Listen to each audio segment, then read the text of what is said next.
നമസ്കാരം. നടി അസിനെ ആരാധകർ കണ്ടിട്ട് വർഷങ്ങളായി. 2016 വിവാഹിതയായ ശേഷം സിനിമാ രംഗത്ത് നിന്ന് പൂർണ്ണമായി മാറി നിൽക്കുകയാണ് അസിൻ. സോഷ്യൽ മീഡിയയിൽ സ്വന്തം ഫോട്ടോകൾ അസിൻ പങ്കുവെക്കാറില്ല. കുടുംബജീവിതത്തിലേക്കാണ് അസിൻ ശ്രദ്ധ നൽകുന്നത്. രാഹുൽ ശർമ്മ എന്നാണ് ഭർത്താവിന്റെ പേര്. ഒരു കാലത്ത് തെന്നിന്ത്യൻ സിനിമാ രംഗത്തെ താരറാണിയായിരുന്നു അസിൻ. പോക്കിരി, ഗജനി, ദശാവതാരം തുടങ്ങിയ തൊട്ടതെല്ലാം ഹിറ്റാക്കി മുന്നേറിയ താരം. ബോളിവുഡിലെ മികച്ച സിനിമകൾ അസിന് ലഭിച്ചു. അസിനെ കുറിച്ച് സംസാരിക്കുകയാണ് ഫിലിം ജേർണലിസ്റ്റ് ബാലാജി പ്രഭു. അസിന്റെ പിതാവിന്റെ താല്പര്യപ്രകാരമാണ് നടി വിവാഹശേഷം കരിയർ വിട്ടതെന്ന് ബാലാജി പ്രഭു പറയുന്നു. സിനിമ ഇഷ്ടപ്പെട്ടാണ് അസിൻ കരിയറിലേക്ക് വന്നത്. വിവാഹത്തിന് ശേഷം അഭിനയിക്കേണ്ടെന്ന് അസിന്റെ പിതാവ് തീരുമാനിക്കുകയായിരുന്നു. മകൾക്ക് നല്ലൊരു ജീവിതം ലഭിക്കുന്നു, ആ ജീവിതവുമായി മുന്നോട്ട് പോകട്ടെ എന്ന് അദ്ദേഹം കരുതി.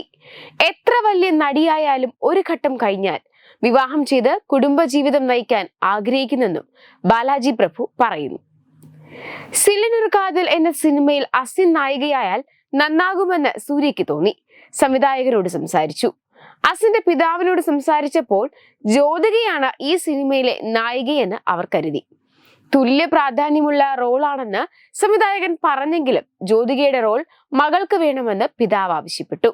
ഒന്നുകൂടി സംസാരിച്ചു നോക്കാമെന്ന് സൂര്യ പറഞ്ഞു. സംവിധായകൻ വീണ്ടും സമീപിച്ചിട്ടും ഫലമുണ്ടായില്ല.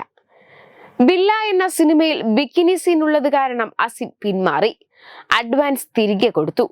നല്ല കഥാപാത്രങ്ങൾ മാത്രമാണ് അസിൻ ചെയ്തത്. പണത്തിന് വേണ്ടി മാത്രം സിനിമകൾ ചെയ്ത നടിയല്ല അസിനെന്നും ബാലാജി പ്രഭു പറയുന്നു. ഗജനിയിൽ അസിനും നയൻതാരയും അഭിനയിച്ചപ്പോൾ ഇരുവർക്കുമിടയിൽ അസ്വാരസ്യങ്ങൾ ഉണ്ടായിരുന്നു.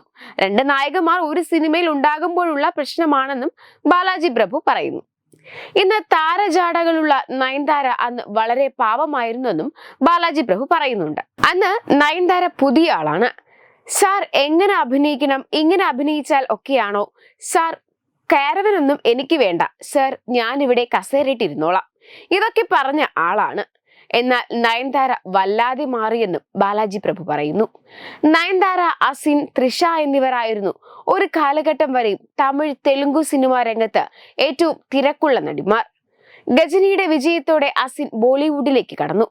ഗജനിയുടെ ബോളിവുഡ് റീമേക്കിലൂടെയായിരുന്നു അരങ്ങേറ്റം. അമീർ ഖാൻ നായകനായ ചിത്രം വൻ വിജയം നേടി. പിന്നീട് സൽമാൻ ഖാനെയും ചെയ്ത റെഡ്ഡി എന്ന സിനിമയും സൂപ്പർ ഹിറ്റായി. അതേസമയം തെന്നിന്ത്യൻ സിനിമാ രംഗത്ത് പോലെ വലിയ അവസരങ്ങൾ തുടരെ അസിന് ബോളിവുഡിൽ നിന്നും ലഭിച്ചിരുന്നില്ല. കരിയറിൽ സജീവമല്ലാതായി തുടങ്ങിയ ഘട്ടത്തിലായിരുന്നു വിവാഹം. ഇന്നും അസിനെ പ്രേക്ഷകർ മറന്നിട്ടില്ല. മലയാള ചിത്രം നരേന്ദ്രൻ മകൻ ജയകാന്തൻ വകയാണ് അസിൻ ആദ്യമായി അഭിനയിച്ച സിനിമ. ചിത്രത്തിൽ സഹനായികയായിരുന്നു അസിൻ.